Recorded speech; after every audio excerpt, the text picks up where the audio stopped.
Hello, welcome to Spot Channel. Now I will give you a tutorial how to download and save Snapchat story on your Android. Before that, I wanna ask you guys, how are you? And so you don't miss any of our videos, don't forget to like, share, and subscribe to this channel. And let's go to the tutorial. First, we go to the Snapchat here. And after that, you can take the videos with the hold or just to take the photos.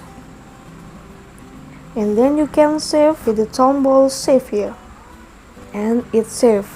And how to save about your story have you been to made?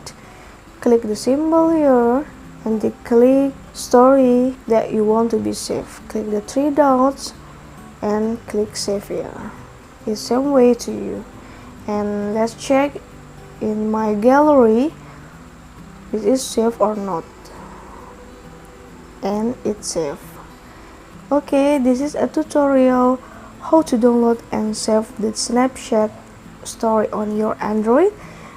I hope this video is useful for you, and thank you.